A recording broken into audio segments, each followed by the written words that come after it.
Hi again. In part 3, I mentioned the altered state of consciousness.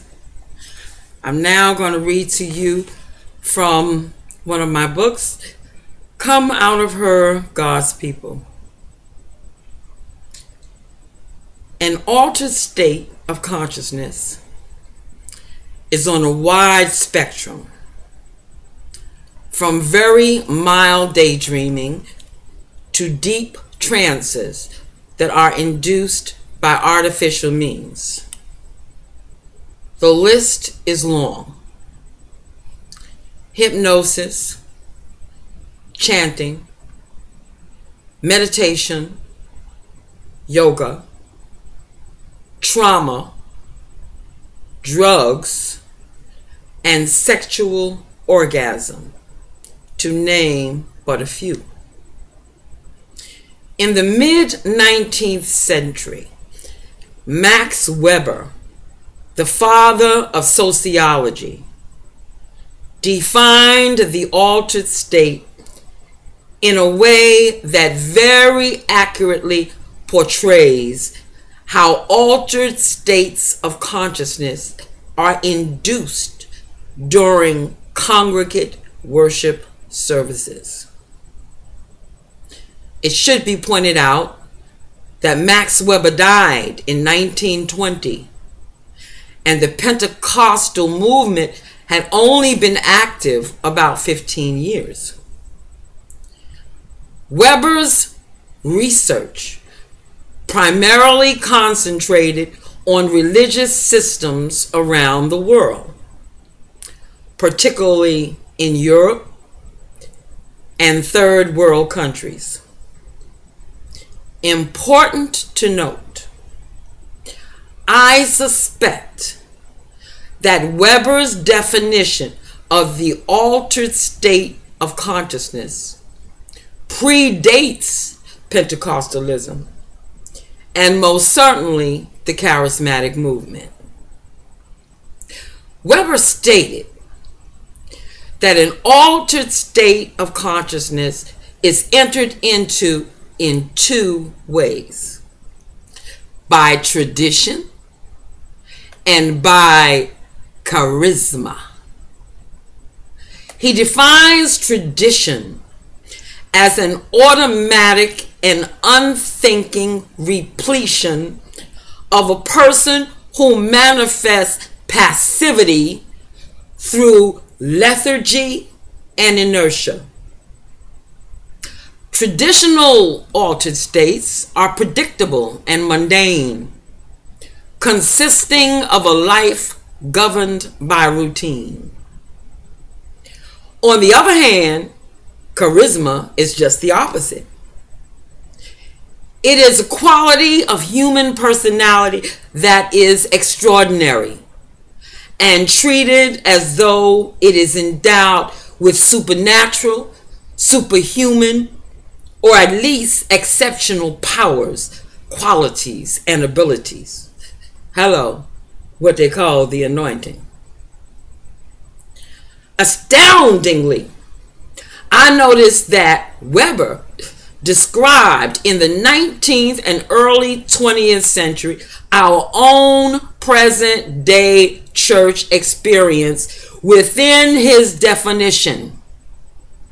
For simply put, there are two main churches: the denominational or traditional churches, like one I was ordained in, and the non-denominational or charismatic churches, whether they be Pentecostal or Word of Faith. Weber's simple definition explains why I was not well received in the denomination. Even though I was a minister in a traditional church, as I said in tape 3, video 3, I had a charismatic type of spirituality. The two just do not mix. In order to survive, other than for a denomination like the Full Gospel Baptist or the Assemblies of God, denominations that are both traditional and charismatic, opposites do not attract. Weber prophetically pointed out that charisma occurs when tradition has lost its hold and the people no longer are compelled to repeat old familiar patterns and obey the former ways. It is a known fact that for the last 50 years, traditional church membership has been steadily losing ground, with countless members having moved their church membership to charismatic churches. Well, I'm here to tell you the opposite's going to take place. The charismatic churches don't handle their scandals very well. The reason is they are already very public, especially the mega preachers. They are all over television. They're writing books that are becoming bestsellers overnight. They got their jets, jet planes, and whatnot. And so they can't sweep. They are not as adept and professional as the traditional denominational churches are in terms of keeping their dirty stuff in the closet. They're public. They got really large, and now when they're coming forth with this prosperity message, the Lord told me this. Excuse me. My nose itched. The Lord told me this. And he told me this about 5 years ago, before the Eddie Long thing. Could be even longer ago than that.